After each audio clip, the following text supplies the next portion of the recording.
प्यारे बच्चों, हर घर पाठशाला में आपका एक बार फिर स्वागत है। आज का हमारा बच्चों विषय है कक्षा 11 हिंदी का पाठ 10 भारतवर्ष की उन्नति कैसे हो सकती है। इसका हम भाग 1 आज अध्ययन करेंगे। इसके लेखक हैं भारतेंदु हरिश्चंद्र। इनका छायाचित्र यहाँ पे आपको नजर आ रहा है बच्चों।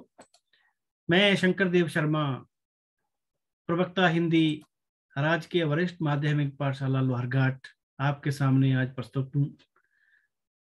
एक ऐसा निबंध भारतेंदु हरिश्चंद्र, जो हिंदी साहित्य के आधुनिक हिंदी साहित्य के जनक माने जाते हैं, पितामह माने जाते हैं, जिन्होंने हिंदी की गद्य जो शुरू माना जाता है, गद्य का प्रादुर्भाव जो होता है भारतेंदु हरिश्चंद्र जी के काल में ही होता है।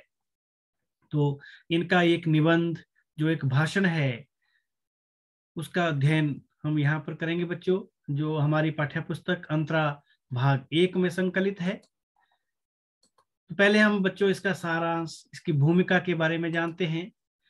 हिंदी साहित्य में रुचि रखने वालों के लिए ददरी मेले का एक खास ऐतिहासिक महत्व है। ददरी बच्चों, ये उत्तर प्रदेश में एक स्थान है ददरी, ये वहां का वाक्य है। भारतेंदु हरिश्चंद्र, जिनका जन्म 1850 ईस्वी को हुआ, अल्पायु में सन 1885 में इनकी मृत्यु हो गई थी। इन्होंने नवंबर 1884 में यहाँ एक व्याख्यान दिया था, जिसे बलिया व्याख्यान या बलिया वाला भाषण के नाम से जाना जाता है। यही व्याख्यान भारतवर्ष की उन्नति कैसे हो सकती है शीर्षक से हरिश्चंद्र चंद्रिका में दिसंबर 1884 में प्रकाशित हुआ। इसमें पूर्व भारतेंदु के 2 नाटकों सत्या हरिश्चंद्र और नील देवी का मंचन होने के साथ ही उनका नागरिक अभिनंदन बलिया इंस्टीट्यूट में किया गया था, जिसकी सदारत कलेक्टर मिस्टर डी रॉबर्ट्स साहब बहादुर ने की थी। इसी संस्था की एक सहयोगी आर्यादेशोपकारिणी सभा के निमंत्रण पर बाबू हरिश्चंद्र जी ने एक बड़ा ललित, गंभीर और समय उपयोगी व्याख्यान इस विषय पर दिया कि भारतवर्ष की उन्नति कैसे हो सकती है। सभासद में बाबू साहब का लेक्चर सुनकर गदगद हो गए थे। भारतवर्ष की उन्नति कैसे हो सकती है निबंध, जहां एक और भारतेंदु के साहित्य का एक अप्रतिम उदाहरण है।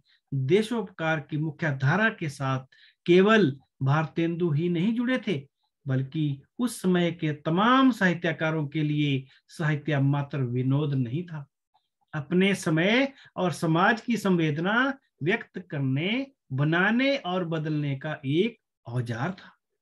भारतेंदु निश्चित रूप से इनमें आगे और संभवतः सबसे अधिक लोकप्रिय थे। इस बात एकेडमिक दुनिया में रामविलास शर्मा, वसुधा डालमिया, क्रिस्टोफर किंग, सुधीर चंद्र, फ्रांसिस्का आरसीनी आदि ने बहुत कुछ लिखा है। यह निबंध भारतेंदु के और गद्य की संवेदना और समझ की एक स्पष्ट विभाजक रेखा है। नाटकों में यह विभाजन और भी स्पष्ट हो जाता है। इसे उनका अंतर्विरोध या एम्बिवैलेंस कहा गया है।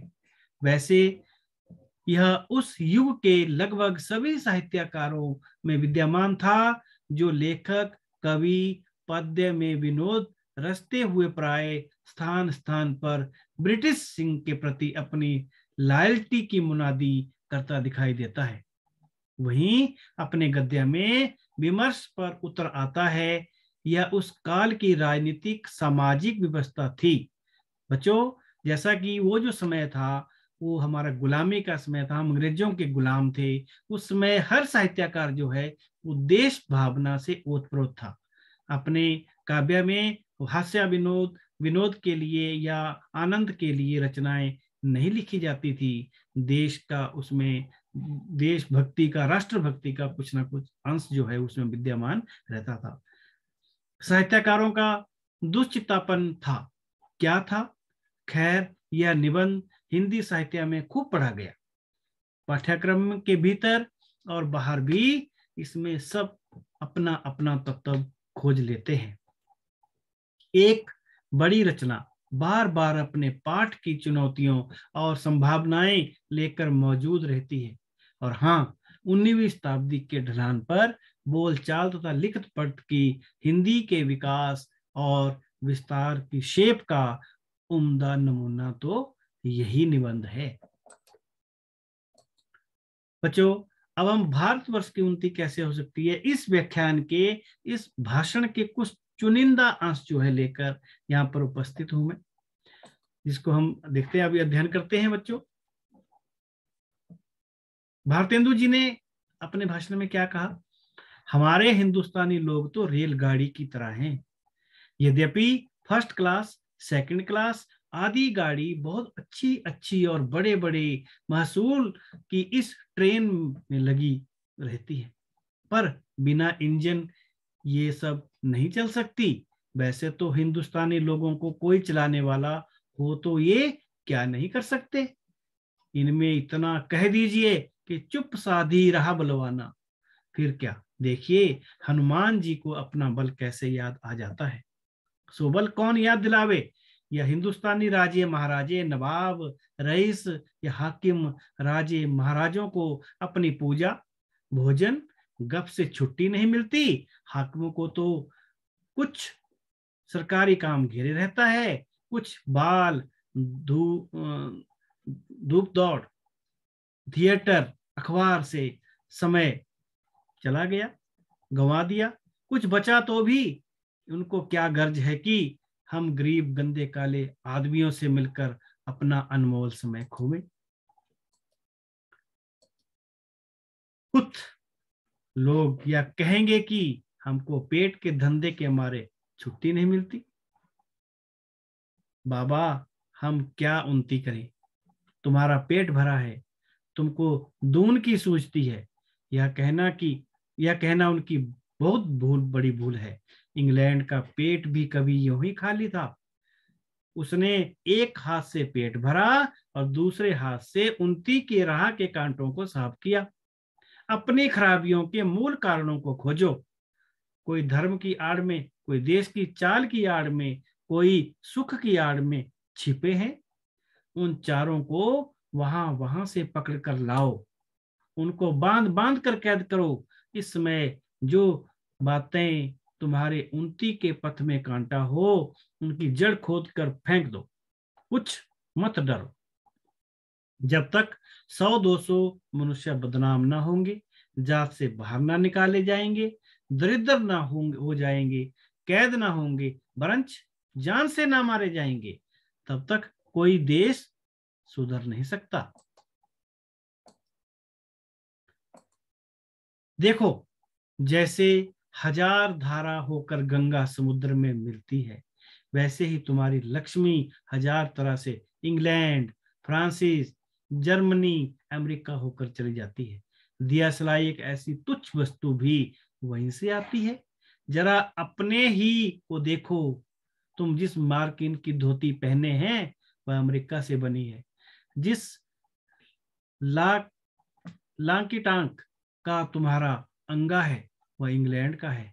फ्रांसिस की बनी कंघी से तुम सिर झाड़ते हो और वह जर्मनी की बनी बत्ती तुम्हारे सामने बल रही है। यह तो वही मसल हुई कि एक बेफिक्रे मंगनी का कपड़ा पहनकर किसी महफिल में गए। कपड़े की पहचान कर एक ने कहा, अजी ये अंगा तो फलाने का है। दूसरा बोला, अजी ये टोपी तो फलाने की है। तो उन्होंने हंसकर जवाब दिया कि घर की तो क्या है, घर की तो मुझे ही मुझे हैं। हाय अफसोस, तुम ऐसे हो गए हो कि अपने निज के काम की वस्तु भी नहीं बना सकते। भाइयों, अब तो नींद से जागो, चौंको। अपने देश की सब प्रकार से उन्नति करो, जिससे तुम्हारी भलाई हो। वैसे ही किताबें पढ़ो, वैसे ही खेल खेलो, वैसे ही बातचीत करो। परदेसी वस्तुओं और परदेसी भाषा का कोई भरोसा मत करो। अपने देश में अपनी भाषा की उन्नति करो, तब हमारा भारत देश जो है वो उन्नति पर आगे बढ़ सकता है। तो बच्चों, ये जो निबंध इसके कुछ अंश, पूरा निबंध नहीं, कुछ अंश जो हमने यहाँ पर अध्ययन किए। अब ये अध्ययन, ये मत देश के लोगों को, हमारे जो गुलामी के समय जो सोए हुए लोग थे उनको जगाने के लिए एक संजीवनी बूटी का काम इस निबंध ने किया। हमारे साहित्यकारों को, हमारे लोगों के अंदर प्रेरणा का भाव जो है इस निबंध के द्वारा उनके अंदर सृजन हुआ इसका।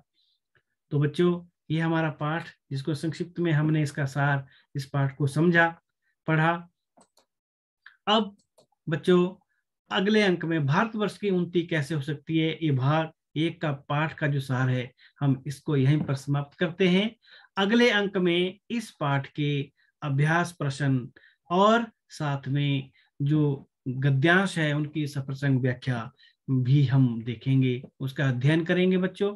इसी के साथ हमारा आज का जो विषय है, ये टॉपिक यहीं पर समाप्त होता है। इसी के साथ धन्यवाद।